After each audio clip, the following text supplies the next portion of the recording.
What's up, everybody? This is a quick review of my Kel-Tec P11.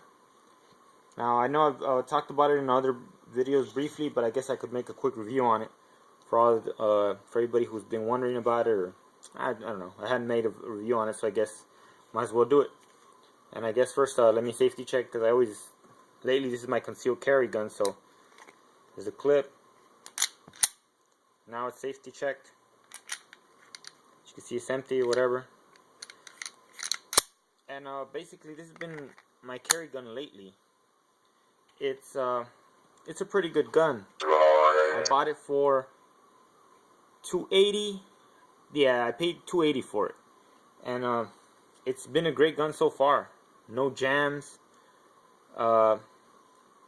It's very concealable, very light. It's about, I'm not sure on the exact specs, but I think it's about 1.25 inches or something like that. It's like as thick as my thumb. Now I don't have small ass hands, so I mean I think it's about 1.5 inches. And you do get a 2-finger grip on it, but it feels good.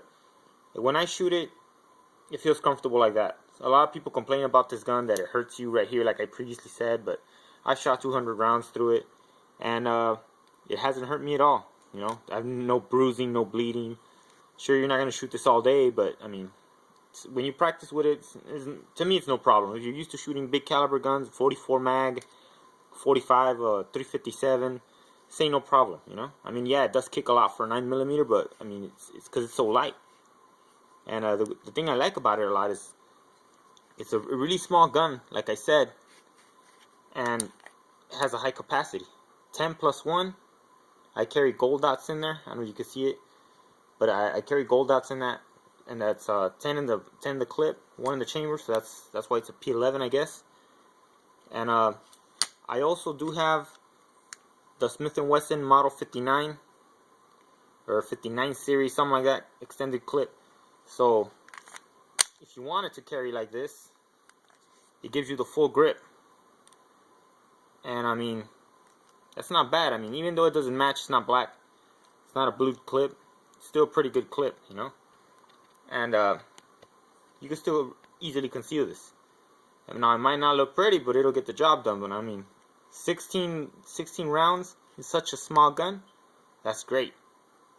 Plus it has these nice 3-dot sights. I don't know if you guys can see that, but it has some nice 3-dot sights. The only thing people complain about, I guess, is this heavy trigger. Nothing in there. It has a really heavy trigger, but I mean, if you're used to those old school double action revolvers, those Smith & Wessons, they have a heavy trigger. That's kind of what it feels like to me. But I mean, it's a real good gun, easy to conceal, cheap price, and it never jams. I say this is just as much as concealable and dependable as my Glock, pretty much. I mean, the Glock's a little bit harder to conceal because I have a Glock 19, but it's not hard to conceal either. But I mean, this is a smaller gun, and it still carries a lot of firepower. Even if you have just the 10+1 or the 15+1, that's a lot of firepower in such a small gun. So I mean, there's nothing to complain about, you know. It's a very nice gun. I think it looks okay. I mean, it might not be the greatest looking gun, but I think it looks nice. I mean, all you're going to need it for is to save your life anyway, in case one day you need to. So the person who's staring at the end of this barrel doesn't really matter, or won't really care if it's an ugly gun or a nice gun. You know, all they would be worried about is if you're going to shoot them or not. So if it comes to defending your life, I think it's a good weapon. Real good look, cheap gun, but not cheaply made. It's a good gun for the price. There's nothing to complain about this gun. And that's pretty much it right there. That kind of sums it up. So if anybody wants to get a gun that maybe doesn't cost too much for concealed carry in a 9mm, you should try this out. Go check it out and see what you think. Maybe go look around the gun shops. Go shoot it for yourself. And you might be surprised with this gun. It's been a real good gun. Now, if any of you guys have any questions or comments on this, I'll be happy to answer it. And thanks for your time once again.